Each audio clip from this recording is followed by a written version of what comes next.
당장 조국에 돌아와서 죄를 뉘우쳐라. 어미는 너를 용서할 수 없어. 2018년 7월 북한 조선중앙TV에서 한 어머니가 울부짖었습니다. 2014년 인천 아시안게임. 화려하게 웃으며 손을 흔들던 북한 응원단 230명. 하지만 아무도 몰랐습니다. 그들이 응원만 하러 온 게 아니라는 사실을. 24세 서희망, 25세 박진실, 24세 최자유. 3명의 미녀는 국가보위성 소속 핵심 감시조였습니다. 동료가 한국에 호감을 보이는지 탈북을 꿈꾸는지 무슨 얘기라는지 24시간 감시하며 매일 밤 밀고 보고서를 작성하는 것이 진짜 임무였습니다. 그런 그녀들이 4년 후 탈북자가 됐습니다. 철조망도 넘지 않았고 지뢰밭을 뚫지도 두만강을 건너지도 않았습니다. 국정원도 깜짝 놀란 전대미문의 탈북 루트였습니다. 북한은 가족까지 이용해 17살 남동생까지 TV 카메라 앞에서 누나를 반역자라고 고발하게 했습니다. 여러분, 자유는 공기 같은 겁니다. 없으면요, 숨을 쉴 수가 없어요. 4년 전 인천에서 만난 실향민 할아버지와의 단 5분 대화. 그 말 한마디가 그녀들의 운명을 완전히 바꿔놓았습니다. 지금부터 북한이 가장 숨기고 싶어하는 충격적인 이야기를 공개합니다. 사연에 앞서 시청자님들이 어디서 듣고 계신지 댓글로 남겨주세요. 남겨주신 시청자님께 오늘의 행운과 복을 드립니다. 2018년 6월 17일 새벽 5시 인천항 제3부두 화물터미널. 아직 어둠이 채 가시지 않은 시각이었습니다. 거대한 컨테이너선 한 척이 조용히 부두에 접안했어요. 동방에 온 오후. 중국 다롄에서 출발한 화물선이었죠. 평범한 화물선처럼 보였지만 이 배에는 세상이 아직 모르는 비밀이 숨어 있었습니다. 17번 컨테이너. 그 안에서 3명의 젊은 여성이 14시간 만에 처음으로 햇빛을 봤어요. 희망이가 먼저 컨테이너 문을 밀었습니다. 녹슨 철문이 삐걱거리며 열렸어요. 차가운 새벽 공기가 얼굴을 때렸죠. 숨을 크게 들이마셨습니다. 자유의 공기였어요. 진실이가 희망의 어깨를 잡았습니다. 떨리는 손이었어요. 우리 정말 해냈어. 자유가 벽에 기대선 채 하늘을 올려다봤어요. 동쪽 하늘이 밝아오고 있었죠. 눈물이 주르륵 흘러내렸습니다. 세 사람은 말없이 서로를 껴안았어요. 24세 서희망, 25세 박진실, 24세 최자유. 이들의 탈북 루트는 대한민국 국가정보원도 처음 보는 방법이었습니다. 두만강을 건너지도 않았어요. 브로커를 쓰지도 않았죠. 동남아시아를 거치지도 않았습니다. 부두 한쪽에서 검은색 승합차 2대가 조용히 다가왔습니다. 차에서 4명의 남자가 내렸어요. 모두 검은 양복을 입고 있었죠. 국가정보원 대북 분석과 소속이었습니다. 그중 한 명이 앞으로 걸어왔어요. 30대 중반쯤 되어 보이는 남자였습니다. 대한민국에 온 걸 환영합니다. 윤성민 조사관이었어요. 희망이가 그 말을 듣는 순간 다리에 힘이 풀렸습니다.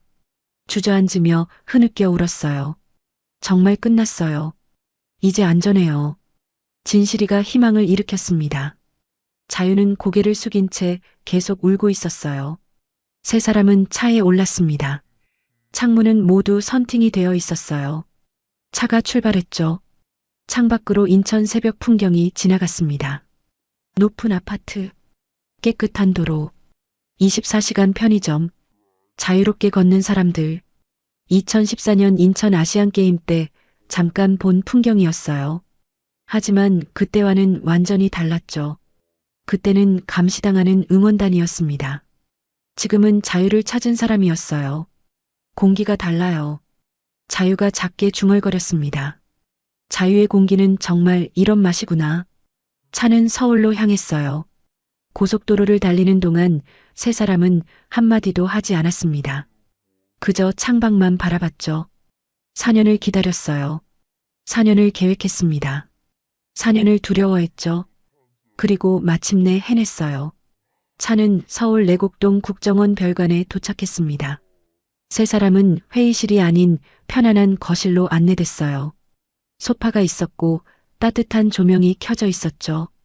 테이블 위에는 물과 간식이 준비되어 있었습니다. 먼저 쉬세요. 힘드셨을 거예요. 윤성민 조사관이 물잔을 건넸어요. 세 사람은 그제야 긴장이 풀렸는지 손이 떨리기 시작했습니다. 조사관님, 희망이가 떨리는 목소리로 물었어요. 저희 정말 안전한 건가요? 북한이 다시 데려가려고 하지 않을까요? 윤성민 조사관이 고개를 끄덕였습니다. 이제 괜찮습니다. 여기는 대한민국이에요. 북한이 함부로 손댈 수 없는 곳이죠. 하지만 바로 그날 저녁이었어요. 북한의 공식 성명이 발표됐습니다. 조선중앙통신을 통해서였죠. 반역자 3명이 조국을 배신하고 도주했다. 이들은 엄벌에 처할 것이며 가족들도 책임을 면치 못할 것이다. 성명은 세 사람의 실명을 거론했어요. 가족들의 이름까지 공개했죠. 희망의 부모, 진실의 부모와 남동생, 자유의 부모와 여동생, 모두 공개 비난 대상이 됐습니다. 그날 밤 희망은 잠을 이루지 못했어요. 부모님 생각에 가슴이 찢어지는 것 같았습니다. 어머니, 아버지, 미안해요. 하지만 저도 숨 쉬고 싶었어요. 이 이야기는 사실 4년 전으로 거슬러 올라갑니다. 2014년 9월, 인천 아시안게임이 한창이던 그때로 말이죠. 그때 한 노인이 있었어요. 강태산, 1944년생, 당시 70세였습니다. 태산은 함경북도 청진이 고향인 아버지를 둔 실향민 2세였어요. 아버지는 1950년 12월 흥남철수 작전 때 미군 화물선을 타고 남쪽으로 내려왔죠. 당시 26살이었습니다. 임신한 아내와 7살 난 딸을 북에 두고 온 거예요. 잠깐 피난이야. 곧 돌아가게 될 거야. 아버지는 그렇게 믿었다고 합니다. 하지만 분단은 70년이 넘도록 이어졌어요. 아버지는 1995년 세상을 떠날 때까지 북에 두고 온 가족을 만나지 못했습니다. 태사는 한 번도 본 적 없는 할머니와 고모를 두고 자랐어요. 아버지는 부두 노동자로 일하며 태산을 키웠습니다. 1960년대 초등학교 다닐 때만 해도 점심시간에 밥을 못 사오는 아이들이 많았어요. 태산도 그중 하나였죠. 하지만 열심히 공부했습니다. 고등학교를 졸업하고 사범대학에 진학했어요. 1968년 24살 때였죠. 그때부터 2010년 은퇴할 때까지 42년간 서울의 한 중학교에서 국어를 가르쳤습니다. 평범한 교사였어요. 두 아들을 대학까지 보냈고 작은 아파트도 마련했죠. 대한민국의 평범한 중산층이 된 겁니다. 은퇴 후 태사는 북한 이탈 주민 정착 지원 자원봉사를 시작했어요. 아버지가 그리워하시던 고향 사람들을 도울 수 있다는 생각이었죠. 매주 토요일 오전 정착지원센터에 가서 탈북민들을 도왔습니다. 은행 계좌 만들기, 지하철 타는 법, 스마트폰 사용법 같은 것들을 알려줬어요.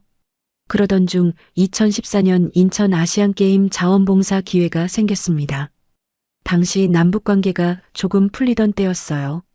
북한 선수단과 응원단이 온다는 소식에 태사는 가슴이 뛰었습니다. 북에 두고 온 가족의 흔적이라도 느낄 수 있을까 싶었죠. 태사는 선수촌 도서관과 편의시설 안내를 맡았어요. 그리고 9월 25일, 운명의 날이었습니다. 선수촌 도서관에서 태사는 한 젊은 여성과 마주쳤어요. 북한 응원단 옷을 입고 있었죠. 20살쯤 되어 보였습니다.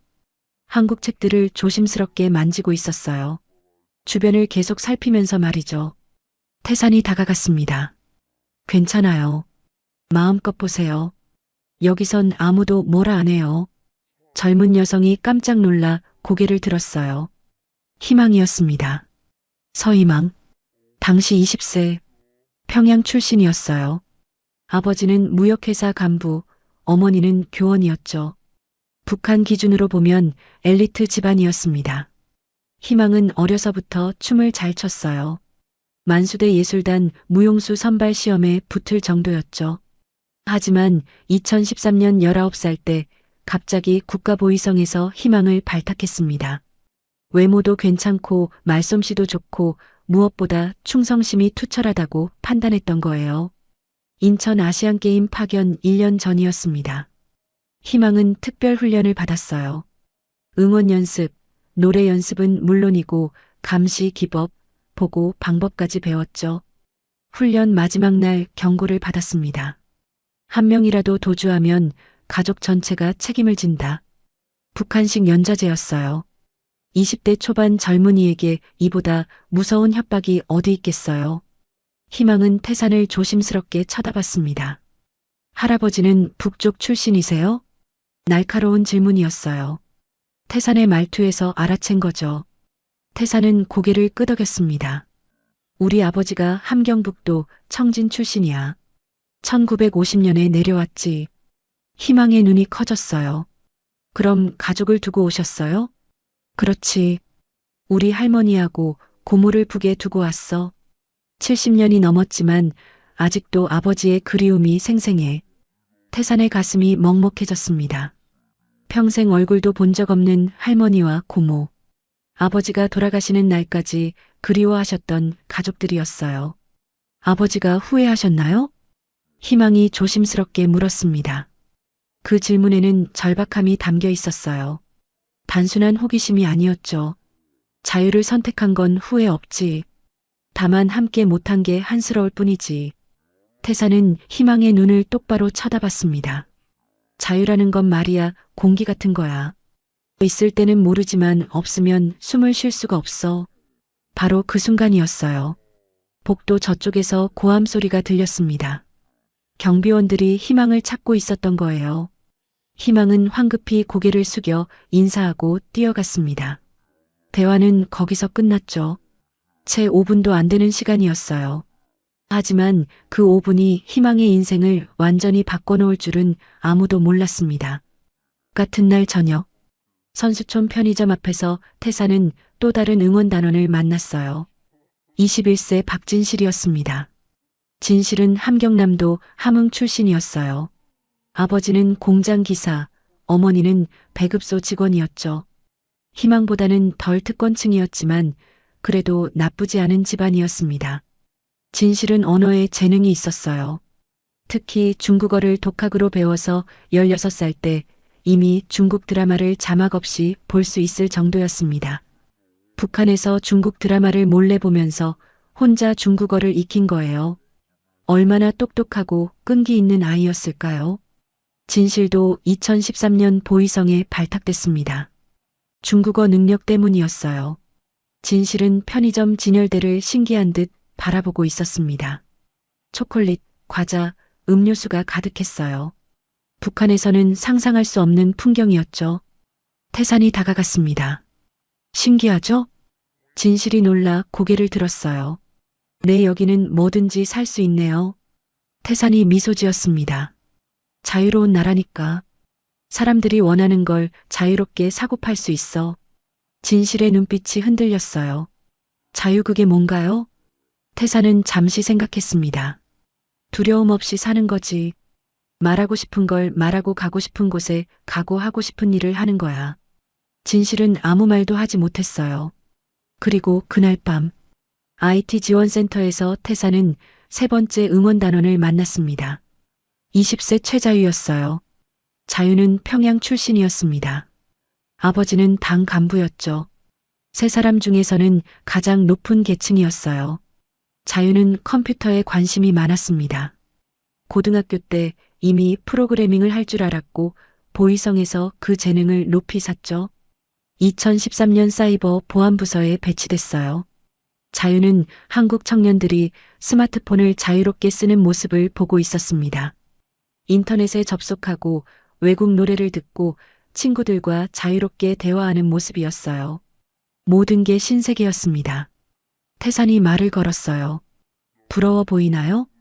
자유가 고개를 끄덕였습니다. 저희는 핸드폰도 마음대로 못 써요. 인터넷도 없어요. 모든 게 통제돼요. 태산이 자유의 어깨를 가볍게 두드렸습니다. 언젠가 너도 자유롭게 살 수 있을 거야. 자유는 그 말을 듣고 눈물이 났어요. 정말 그럴 수 있을까요? 태사는 확신에 차서 말했습니다. 그럼 자유는 누구에게나 있는 권리니까. 세 사람, 희망, 진실, 자유. 모두 태상과 짧게 대화를 나눴어요. 5분도 안 되는 시간이었습니다. 하지만 그 5분이 이들의 운명을 바꿔놨어요. 9월 28일, 응원단 230명은 다시 북한으로 돌아갔습니다. 만경봉 92호를 타고 동해를 건넜죠. 배 안에서 세 사람은 서로 눈빛을 교환했습니다. 우리가 본 것을 잊을 수 없다. 4년 후인 2018년 6월, 세 사람은 다시 인천으로 돌아왔어요. 이번에는 응원단이 아니었습니다. 자유를 찾아온 사람들이었죠. 2014년 9월 19일, 인천 주경기장, 아시안게임 개막식이 시작됐습니다. 45개국에서 온 선수들이 입장했어요. 화려한 불꽃놀이가 밤하늘을 수놓았죠. 그리고 북한 선수단이 입장했습니다. 관중석에서 환호성이 터져 나왔어요. 남북이 함께하는 순간이었으니까요. 북한 선수단 뒤로 230명의 응원단이 따라 들어왔습니다. 모두 붉은 옷을 입고 있었어요. 일사불란하게 움직였죠. 환하게 웃으며 손을 흔들었습니다. 하지만 그 웃음 뒤에 숨겨진 진실을 아는 사람은 없었어요. 230명 중 20명은 감시 요원이었습니다. 그중 핵심 3명이 희망, 진실, 자유였어요. 이들의 임무는 명확했습니다. 응원단 230명을 24시간 감시하는 것. 누가 한국에 호감을 보이는지, 누가 한국 사람과 대화하려 하는지, 누가 한국 물건에 관심을 보이는지 모두 기록해야 했어요. 그리고 매일 밤 보고서를 썼습니다. A사 용지 5장 분량이었죠. 누가 뭘 먹었는지, 누가 한국 사람과 눈을 마주쳤는지, 누가 이상한 행동을 했는지 전부 적었습니다. 한 명이라도 빠뜨리면 안 됐어요. 왜냐하면 자신들도 감시당하고 있었으니까요. 20명의 감시조는 서로를 감시했습니다. 상호감시 체계였어요. 누구도 믿을 수 없었죠. 개막식이 끝나고 응원단은 선수촌으로 이동했습니다. 인천 송도에 마련된 숙소였어요. 도착하자마자 단장이 모두를 모았습니다. 여러분 명심하십시오. 우리는 조국을 대표해서 왔습니다. 한 사람의 실수가 전체의 수치입니다. 외부인과의 접촉을 절대 금지합니다. 230명이 일제히 대답했어요. 알겠습니다. 하지만 아무리 막아도 자유의 향기는 스며들었습니다. 다음 날부터 경기 관람이 시작됐어요. 경기장으로 이동할 때마다 이들은 한국의 풍요로움을 목격했습니다. 경기장 주변 편의점에는 온갖 먹을거리가 넘쳐났어요. 초콜릿, 과자, 음료수가 가득한 진열대. 북한에서는 상상할 수 없는 풍경이었죠. 한국 청년들이 자유롭게 웃고 떠드는 모습도 충격이었습니다. 아무도 주변을 의식하지 않았어요. 정부를 비판하는 말을 해도 잡아가는 사람이 없었습니다. 핸드폰을 자유롭게 쓰고 인터넷에 접속하고 외국 노래를 듣는 모습, 모든 게 신세계였어요. 희망은 그 모습을 보며 혼란스러웠습니다. 우리가 배운 건 뭐였지? 북한에서는 한국이 가난하고 불행한 나라라고 배웠어요. 미제의 식민지라고 했죠. 인민들이 굶주리고 있다고 했습니다. 하지만 눈앞의 현실은 달랐어요. 한국은 풍요로웠습니다. 사람들은 행복해 보였어요. 자유로웠죠. 9월 22일 저녁, 숙소로 돌아온 희망은 보고서를 썼습니다. 오늘 5번 응원단원 김모가 한국 편의점 간판을 3초 이상 쳐다봤습니다. 오늘 12번 응원단원 박모가 한국 청년과 눈이 마주쳤습니다.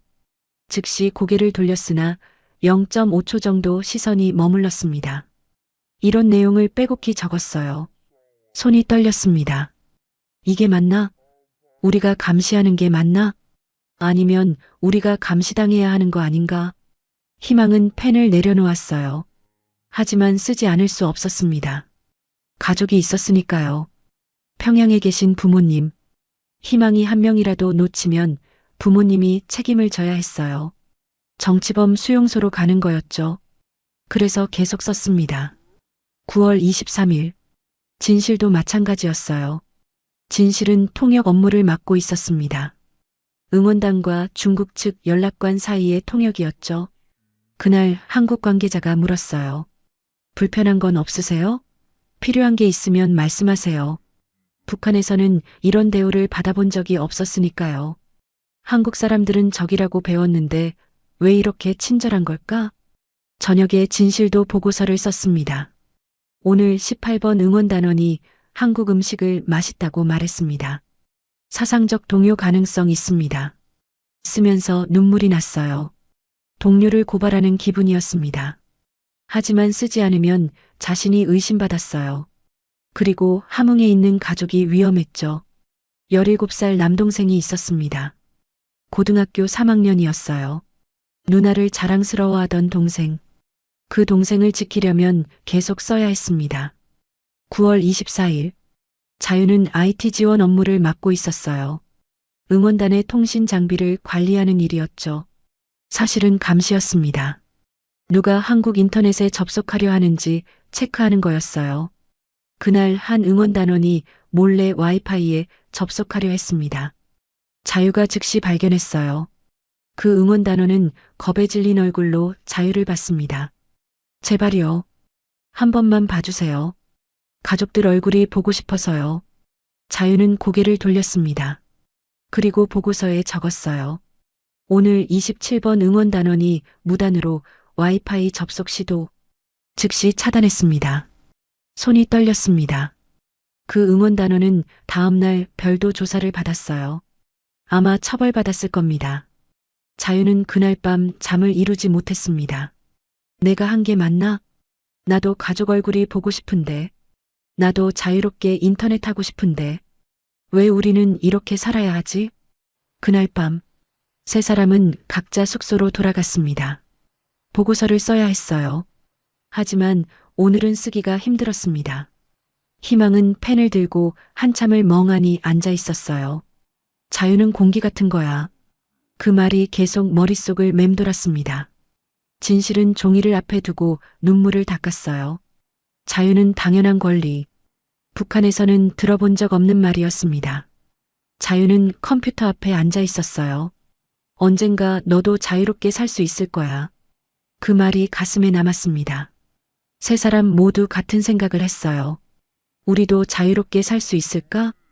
그 질문은 4년 동안 이들을 따라다녔습니다. 그리고 마침내 2018년 6월, 세 사람은 그 질문에 답을 내렸습니다. 자유를 선택한 거예요. 9월 28일, 응원단 230명은 다시 북한으로 돌아갔습니다. 만경봉 92호를 타고 동해를 건넜죠. 배 위에서 희망은 뒤를 돌아봤습니다. 인천이 점점 멀어졌어요. 언젠가 다시 올 수 있을까? 그때는 몰랐습니다. 4년 후 다시 돌아올 거라는 걸. 그때는 응원단이 아니라 자유인으로 말이죠. 배 안에서 세 사람은 우연히 눈이 마주쳤습니다. 서로 아무 말도 하지 않았어요. 하지만 눈빛으로 통했습니다. 우리가 본 것을 잊을 수 없다. 그 5분의 대화가 이들의 인생을 완전히 바꿔놨습니다. 2014년 10월 1일, 응원단 230명이 북한으로 귀국했습니다. 하지만 집으로 바로 갈 수 없었어요. 격리 조사가 기다리고 있었죠. 평양 외곽의 한 시설, 높은 담장으로 둘러싸인 건물이었습니다. 응원단원들은 한 명씩 따로 수용됐어요. 석 달 동안 격리됐죠. 매일 조사를 받았습니다. 한국에 대해 어떤 인상을 받았는지, 한국 사람과 대화한 적은 없는지, 동요된 사람은 없는지 철저히 캐물었어요. 희망은 조사실에 앉아 있었습니다. 앞에는 보위성 간부 2명이 있었어요. 서희망 동무. 인천에서 한국 사람과 접촉한 적 있습니까? 없습니다. 희망은 침착하게 대답했어요. 한국에 대해 어떤 생각을 했습니까? 제국주의자들의 추악한 모습을 확인했습니다. 겉은 화려하지만 속은 썩어 있었습니다. 거짓말이었어요. 하지만 살기 위해서는 그렇게 말해야 했습니다. 조사관이 고개를 끄덕였어요. 좋습니다. 보고서를 잘 썼더군요. 계속 충성하십시오. 희망은 이상 무판정을 받았습니다. 진실도 마찬가지였어요. 조사실에서 같은 질문을 받았죠. 박진실 동무, 한국 음식을 먹어봤습니까? 네, 몇 번 먹었습니다. 맛이 어땠습니까? 진실은 잠시 멈췄습니다. 사실 맛있었어요. 하지만 그렇게 말할 수 없었죠. 별로였습니다. 우리 음식이 훨씬 낫습니다. 조사관이 만족스러운 표정을 지었어요. 역시 우리 동무가 확고하군요. 잘했습니다. 진실도 이상 무판정을 받았습니다. 자유는 조사가 가장 까다로웠어요. IT 담당이었기 때문이었죠. 최자유 동무, 한국 인터넷을 본 적 있습니까? 없습니다. 철저히 차단했습니다. 한국 기술에 대해 어떻게 생각합니까? 우리가 훨씬 앞서 있습니다. 거짓말이었어요. 한국 기술이 월등히 앞서 있다는 걸 알고 있었죠. 하지만 인정할 수 없었습니다. 조사관이 파일을 덮었어요. 좋습니다. 합격입니다. 자유도 이상 무판정을 받았습니다. 세 사람 모두 통과했어요. 오히려 칭찬받았죠. 완벽한 감시자 역할을 했다고 인정받았습니다. 12월 말, 석 달의 격리 조사가 끝났어요. 세 사람은 각자의 집으로 돌아갔습니다. 희망은 평양 아파트로 돌아왔어요. 부모님이 반갑게 맞이했죠. 딸아 고생했구나. 어머니가 희망을 끌어안았습니다. 아버지는 자랑스러운 표정이었어요. 우리 딸이 조국을 빛냈어. 보이성에서도 칭찬이 자자하더구나. 희망은 미소 지었습니다. 하지만 가슴속은 복잡했어요. 인천에서 본 것들이 자꾸 떠올랐죠. 자유는 공기 같은 거야. 태산 할아버지의 말이 귓가에 맴돌았습니다. 진실도 함흥집으로 돌아왔어요. 17살 남동생이 뛰어나왔죠. 누나. 동생이 진실을 꼭 안았습니다. 누나 대단해. 텔레비전에 나왔어. 진실은 동생의 머리를 쓰다듬었어요. 하지만 눈물이 났습니다. 동생아 미안해. 누나는 거짓말쟁이야. 자유는 평양 집으로 돌아왔습니다. 당 간부인 아버지가 엄숙한 표정이었어요. 잘했다. 계속 충성해라. 자유는 고개를 숙였죠. 네 아버지.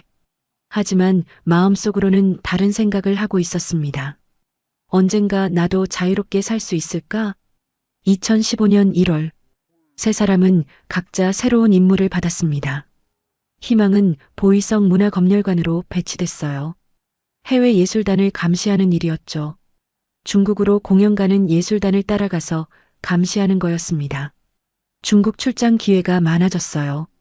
진실은 대외 선전 매체 기자로 배치됐습니다. 외국인 대상 선전 기사를 쓰는 일이었어요. 중국 베이징과 상하이를 정기적으로 방문했죠. 자유는 국가정보통신 암호해독 요원이 됐습니다.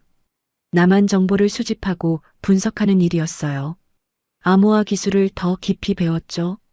세 사람 모두 한 가지 공통점이 있었습니다. 해외 출장 기회가 많았다는 거예요. 특히 중국을 자주 드나들었죠. 이건 우연이 아니었습니다. 2015년 2월, 평양의 한 찻집, 희망은 옛 동료를 만나기로 했어요. 응원단 시절 같은 방을 썼던 친구였죠. 하지만 그 친구는 오지 않았습니다. 대신 다른 사람이 왔어요. 진실이었습니다. 희망은 놀랐어요. 당신은?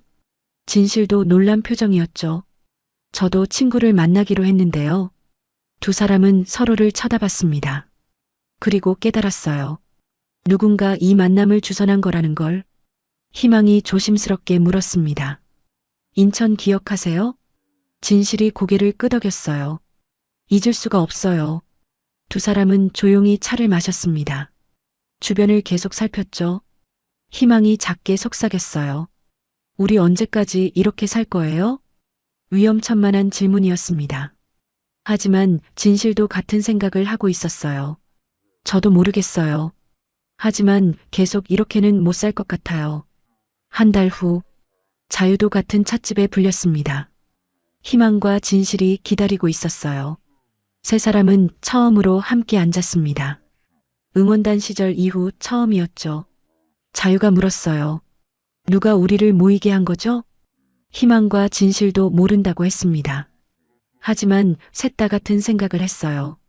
누군가 우리를 돕고 있다. 진실이 조심스럽게 말했습니다. 인천에서 본 것들 잊을 수가 없어요. 희망이 고개를 끄덕였어요. 저도요.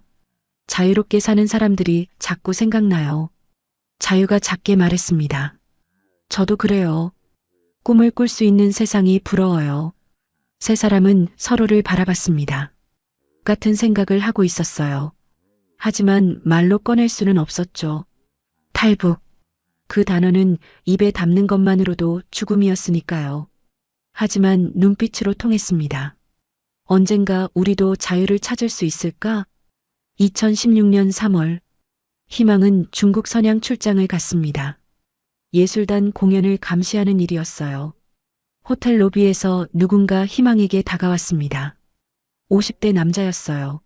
서희망 동무 맞습니까? 희망은 긴장했습니다. 누구세요? 남자가 작게 속삭였어요. 걱정 마세요. 당신을 돕고 싶습니다.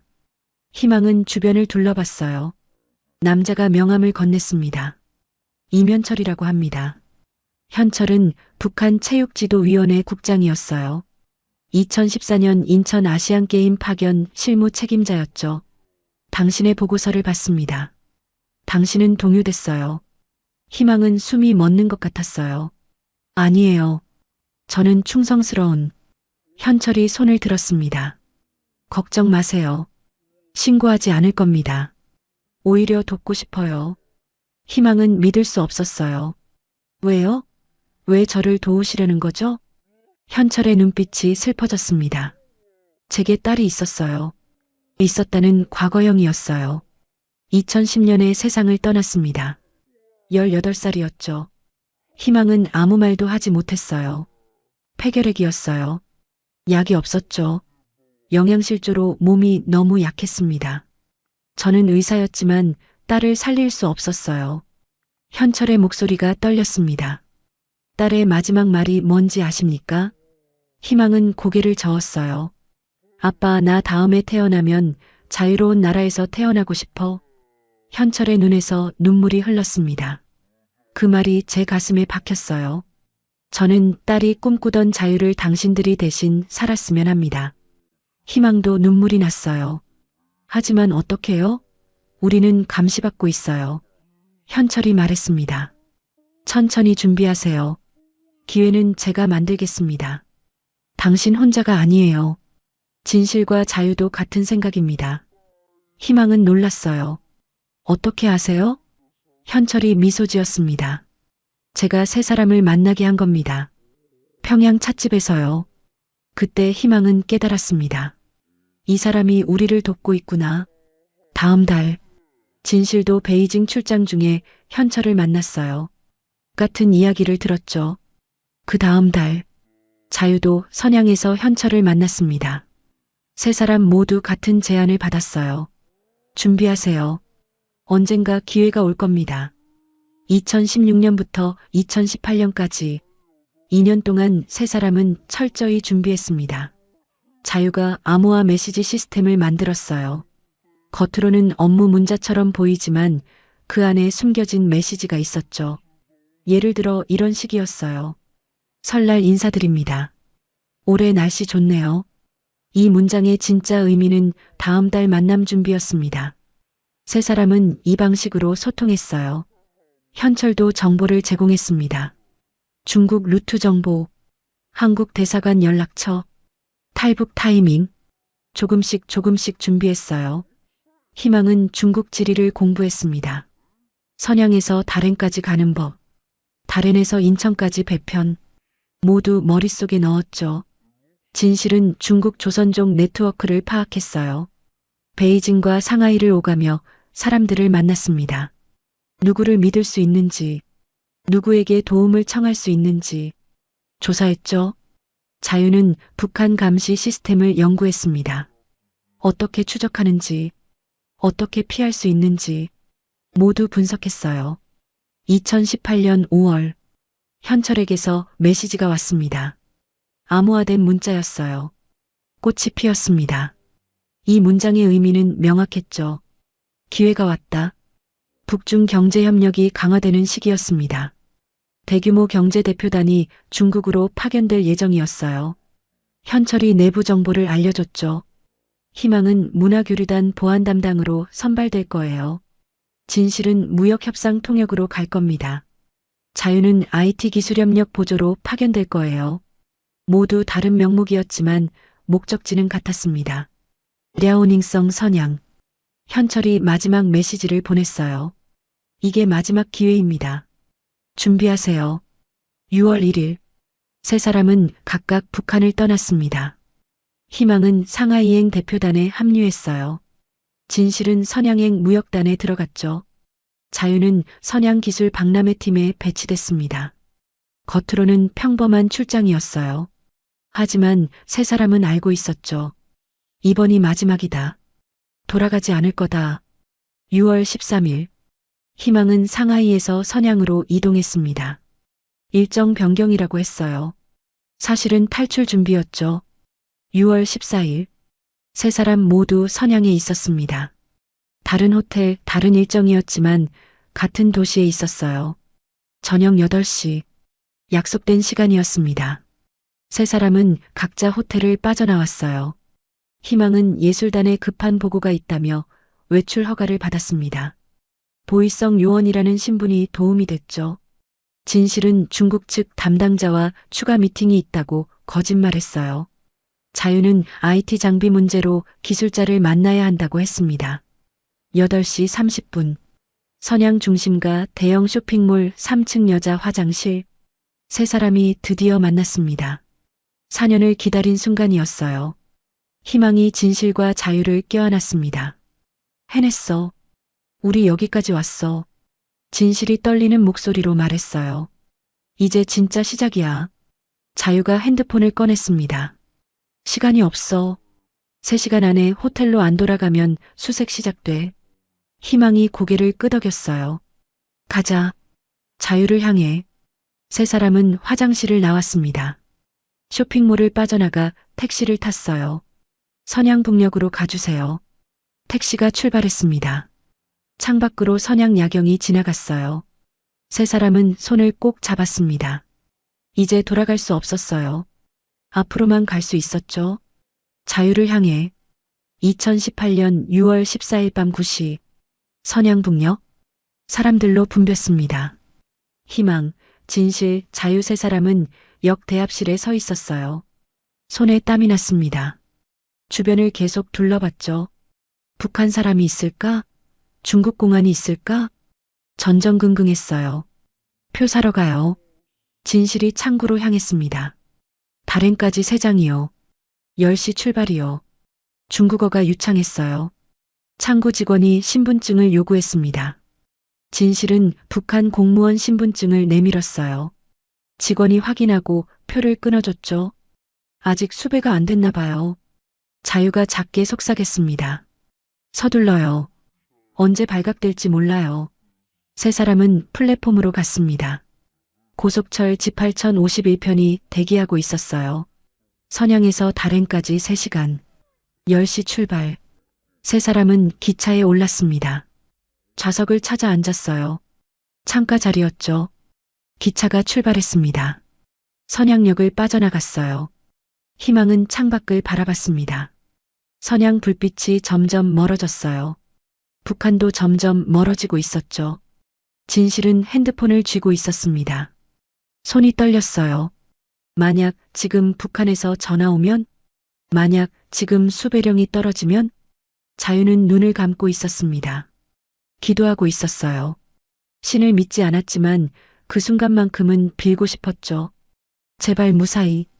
기차는 어둠 속을 달렸습니다. 11시가 됐어요. 희망이 화장실에 갔습니다. 4번째였어요. 긴장으로 속이 뒤틀렸거든요. 거울 속 자신을 봤습니다. 창백한 얼굴, 떨리는 눈빛. 이게 정말 맞는 걸까?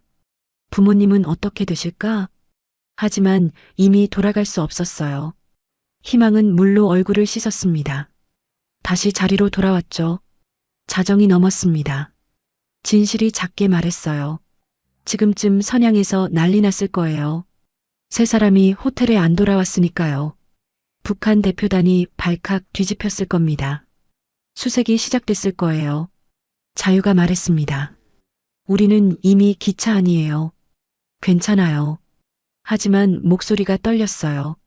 새벽 1시 다렌역에 도착했습니다. 세 사람은 기차에서 내렸어요. 차가운 밤 공기가 얼굴을 때렸죠. 낯선 도시였습니다. 출구로 향했어요. 그때 한 남자가 다가왔습니다. 40대쯤 되어 보였어요. 서희망, 박진실, 최자유 맞으십니까? 세 사람은 긴장했습니다. 누구세요? 남자가 작게 속삭였어요. 대한민국 외교부입니다. 저를 따라오세요. 이면철 국장이 보낸 사람이었어요. 세 사람은 남자를 따라갔습니다. 주차장에 검은색 승합차가 대기하고 있었어요. 차에 올랐습니다. 차가 출발했죠. 어디로 가는 거죠? 안전한 곳입니다. 걱정 마세요. 차는 다른 항구 쪽으로 향했어요. 30분쯤 달렸습니다. 한적한 골목에 차가 멈췄어요. 오래된 건물이었습니다. 여기서 대기하셔야 합니다. 남자가 문을 열었어요. 작은 방이었습니다. 침대 3개와 테이블이 있었죠. 물과 음식이 준비되어 있었어요. 언제까지 있어야 하나요? 오늘 저녁까지입니다. 그때 배를 타실 거예요. 남자가 나갔습니다. 세 사람은 방 안에 남았어요. 희망이 침대에 주저앉았습니다. 정말 해내고 있어요. 우리. 진실이 창문을 열었어요. 바다 냄새가 났습니다. 저 바다 너머가 한국이에요. 자유가 물을 한 잔 마셨습니다. 하지만 목이 말랐어요. 긴장 때문이었죠. 오전 시간이 천천히 흘렀습니다. 세 사람은 거의 말을 하지 않았어요. 각자 생각에 잠겨 있었죠. 희망은 부모님을 생각했습니다. 어머니 얼굴이 떠올랐어요. 미안해요, 어머니. 진실은 동생을 생각했습니다. 17살 고등학생 동생. 언니를 자랑스러워하던 동생. 동생아 용서해. 자유는 여동생을 생각했어요. 15살 중학생 여동생. 언니를 따르던 동생. 미안해 동생아. 세 사람 모두 눈물을 흘렸습니다. 자유를 선택한 대가였어요. 오후가 됐습니다. 남자가 들어왔어요. 식사하세요. 밥과 반찬을 가져왔죠. 하지만 세 사람은 거의 먹지 못했습니다. 목구멍으로 넘어가지 않았어요.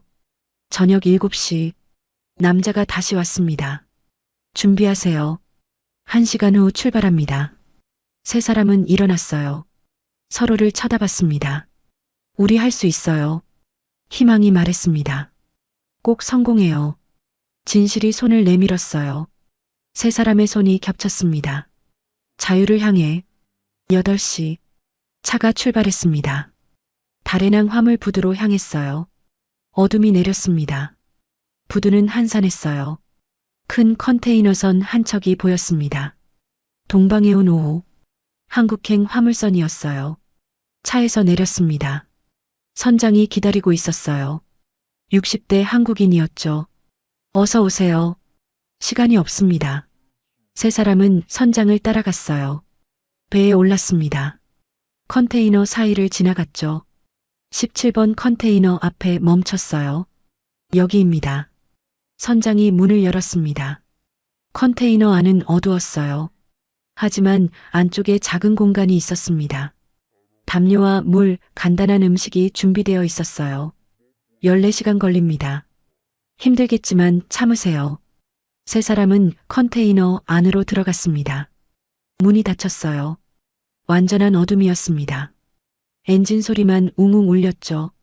자유가 핸드폰 불빛을 켰습니다. 희망과 진실의 얼굴이 보였어요. 창백했지만 눈빛은 확고했습니다. 우리 정말 가고 있어요. 한국으로. 희망이 말했습니다. 진실이 희망의 손을 잡았어요. 자유도 손을 내밀었습니다. 세 사람의 손이 꽉 잡혔죠. 6월 16일 새벽 12시 30분. 배가 출항했습니다. 다레낭을 떠났어요. 황해로 나갔죠. 컨테이너 안에서 세 사람은 배가 흔들리는 걸 느꼈습니다. 파도였어요.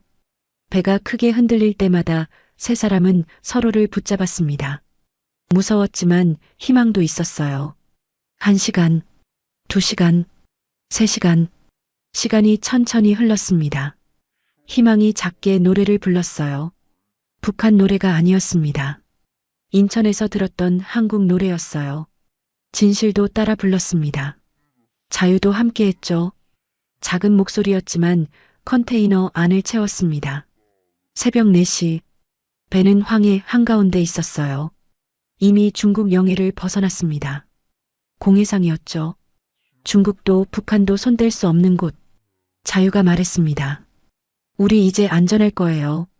하지만 아직 한국 땅을 밟지 않았어요. 계속 기다려야 했죠. 오전 8시, 희망이 물을 마셨습니다. 목이 말랐어요. 진실은 담요를 덮고 있었습니다.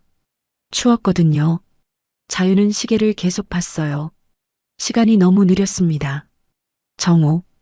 배는 여전히 항해 중이었어요. 진실이 배멀미를 했습니다. 토할 것 같았어요. 희망이 등을 쓰다듬어줬죠. 조금만 참아. 곧 도착해. 오후 2시. 그때 중국에서는 난리가 났습니다. 북한이 중국 공안에 긴급 요청을 했어요. 북한 공무원 3명이 실종됐다. 즉시 찾아서 북송하라. 중국 공안이 베이징 주요 역과 공항을 봉쇄했습니다. 하지만 너무 늦었어요. 세 사람은 이미 공해상에 있었으니까요. 북한 보위성 리철민 총책이 분노했습니다. 반드시 찾아내라. 하지만 찾을 수 없었어요. 세 사람은 바다 위에 있었죠. 저녁 6시, 배가 속도를 줄였습니다. 육지가 가까워진 거예요. 희망이 귀를 기울였습니다. 파도 소리가 달라졌어요. 우리 거의 다 왔어요. 밤 10시, 선장이 컨테이너 문을 두드렸습니다. 나오세요. 도착했습니다. 문이 열렸어요. 차가운 밤 공기가 들어왔죠. 세 사람은 14시간 만에 밖으로 나왔습니다. 다리가 후들거렸어요. 갑판으로 올라갔습니다. 동쪽 하늘이 보였어요. 멀리 불빛이 보였습니다. 인천이었어요. 희망이 그 불빛을 보고 울었습니다. 4년 전 응원단으로 왔던 그 도시, 이제는 자유인으로 돌아온 거예요. 배는 인천항 외곽에 정박했습니다. 작은 보트가 다가왔어요. 한국 국정원 요원들이었습니다. 세 사람은 보트에 올랐습니다. 배에서 내렸죠. 6월 17일 새벽 5시, 인천항 세관 뒷문, 검은색 승합차가 대기하고 있었어요. 세 사람은 차에 올랐습니다. 차가 출발했죠. 창밖으로 인천 새벽 풍경이 지나갔습니다. 희망이 창문에 손을 댔어요. 우리 해냈어요. 정말로. 진실이 눈물을 닦았습니다.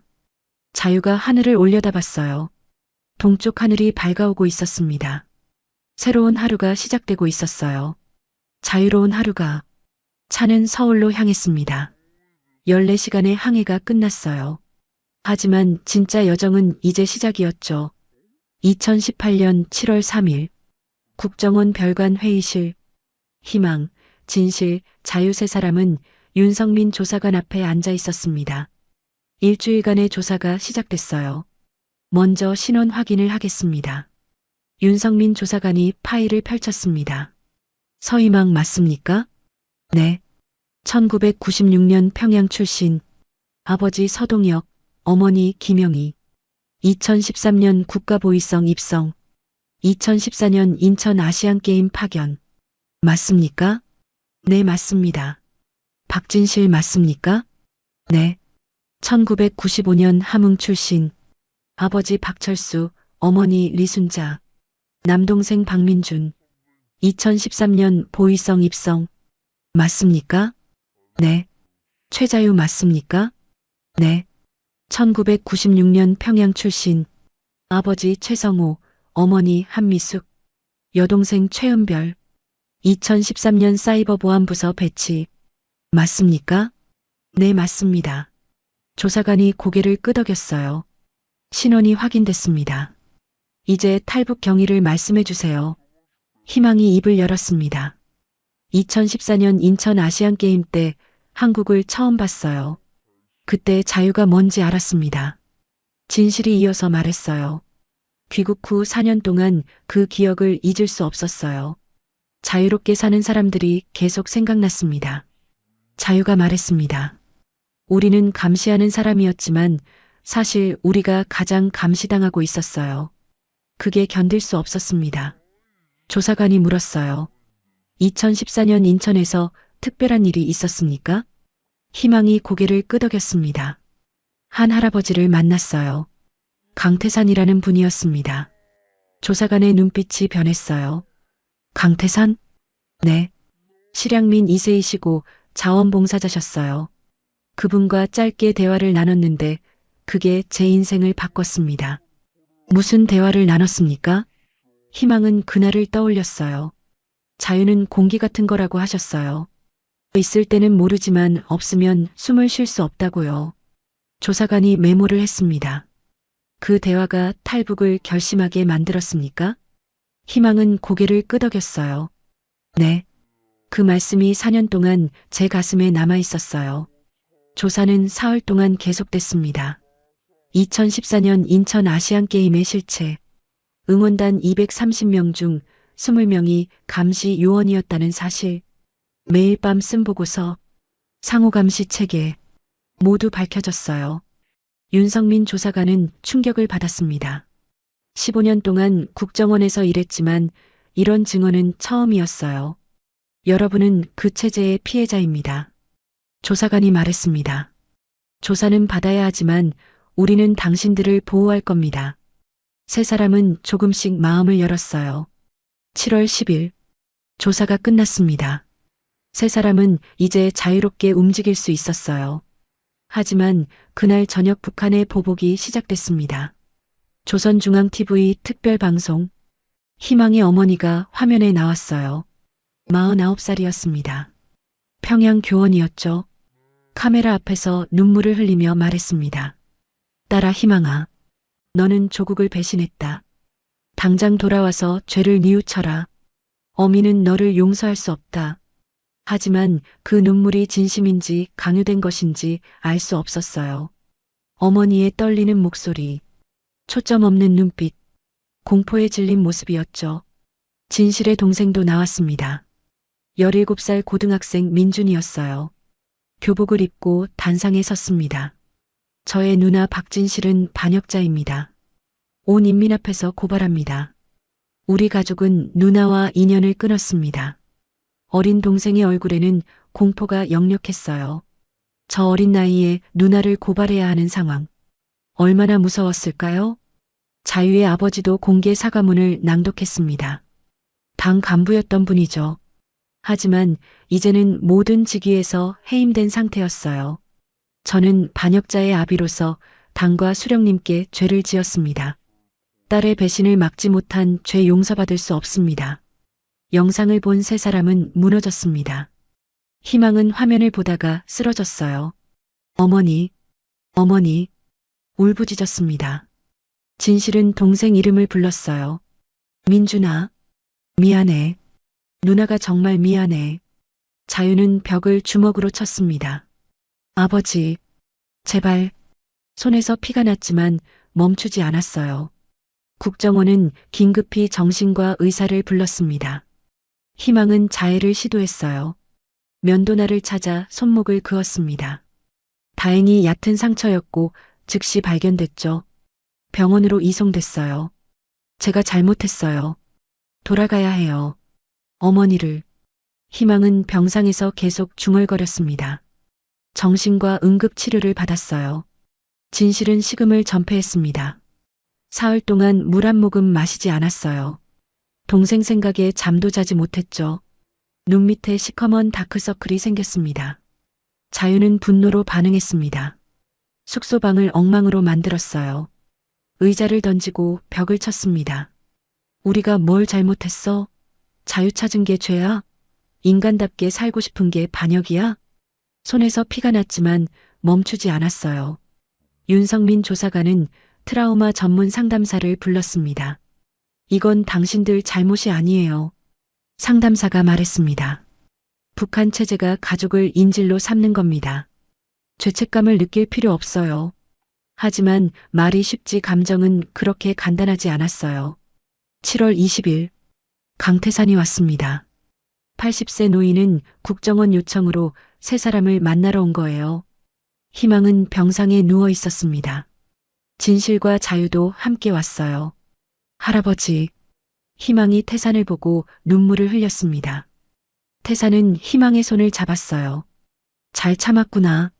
많이 힘들었지? 희망은 고개를 끄덕였습니다. 할아버지, 저희 잘한 걸까요? 가족들을 두고 온 게요. 태산은 잠시 생각했어요. 70년 전 우리 아버지도 같은 고민을 하셨을 거야. 태산은 희망의 눈을 똑바로 쳐다봤습니다. 잘했고 말고, 너희 부모님도 언젠가 이해하실 거야. 자식이 자유롭게 사는 걸 바라지 않는 부모가 어디 있겠니? 진실이 물었어요. 하지만 너무 미안해요. 태산이 진실의 어깨를 두드렸습니다. 미안해하지 마. 너희가 잘 사는 게 최선의 효도야. 자유가 말했어요. 할아버지 말씀대로 자유는 공기 같은 거였어요. 없으면 정말 숨을 쉴 수가 없었어요. 태산은 세 사람을 껴안았습니다.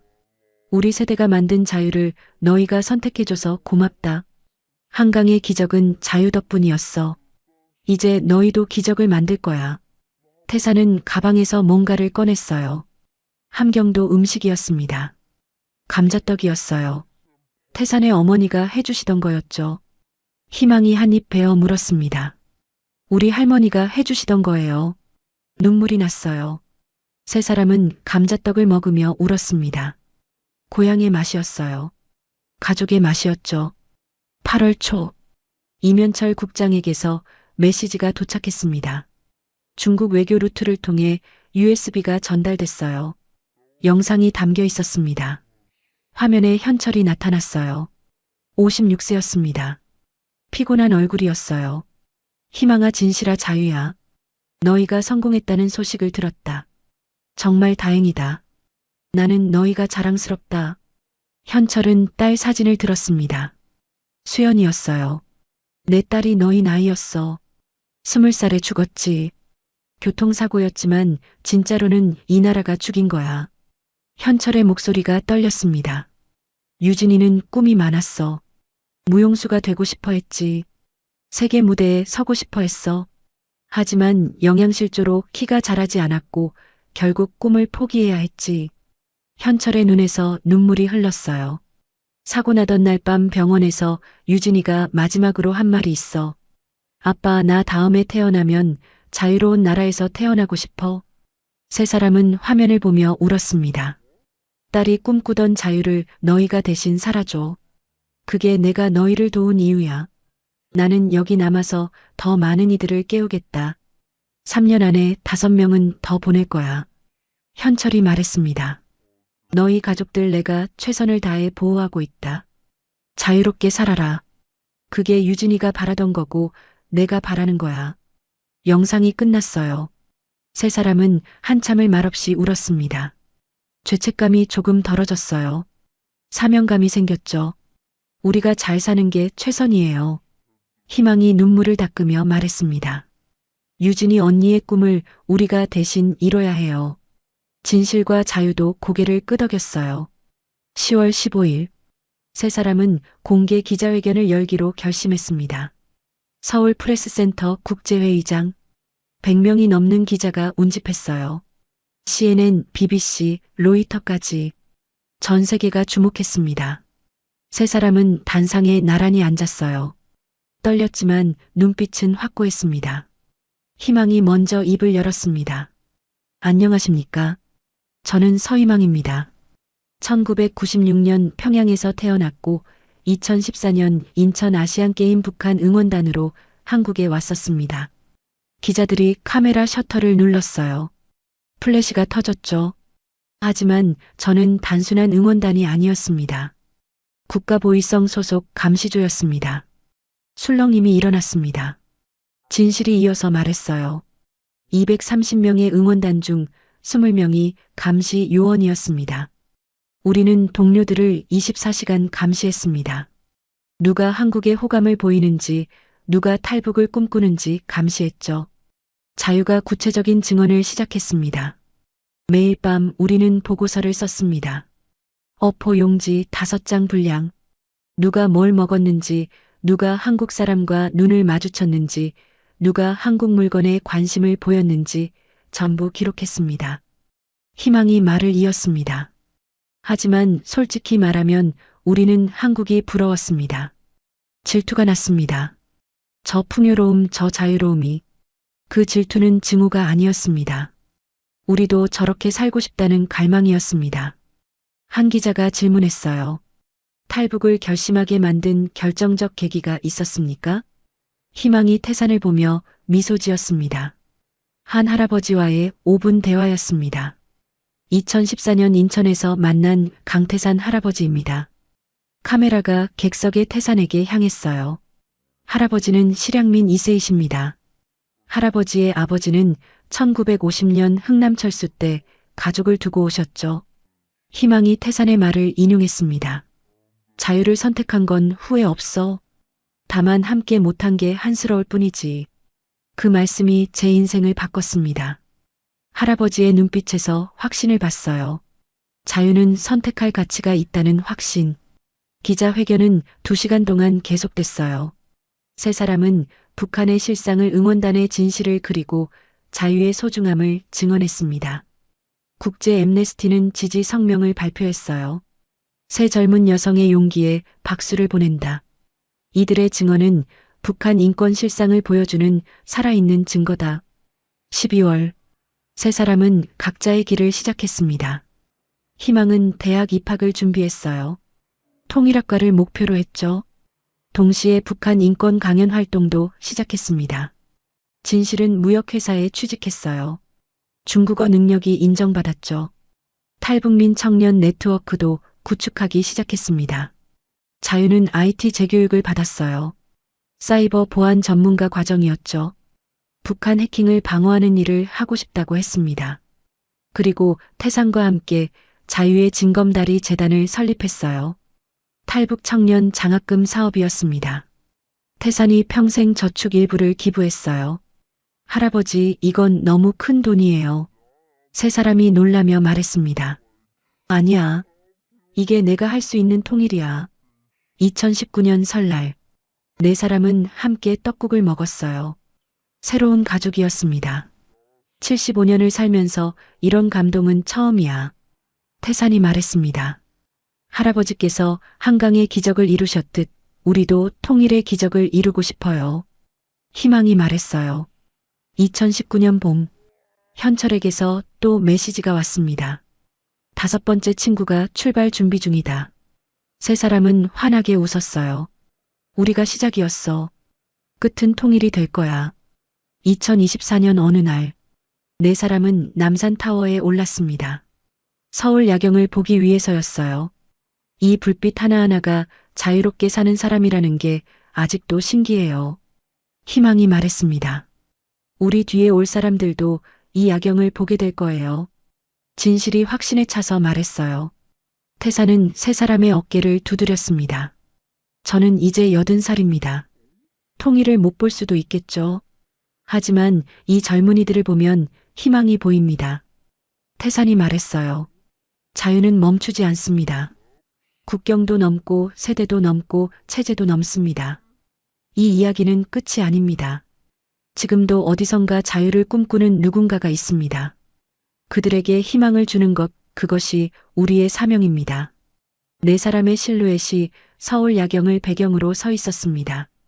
희망찬 미래를 향해. 대한민국 만세. 끝까지 들어주신 따뜻한 마음을 가진 여러분이야말로 진정한 애국자입니다. 이 이야기가 더 많은 사람들에게 전해질 수 있도록 구독과 좋아요로 동참해주세요. 우리가 반드시 알아야 할 이야기들을 또 소개하겠습니다. 다시 한번 끝까지 시청해주셔서 감사드립니다. 인생 어울림 드림.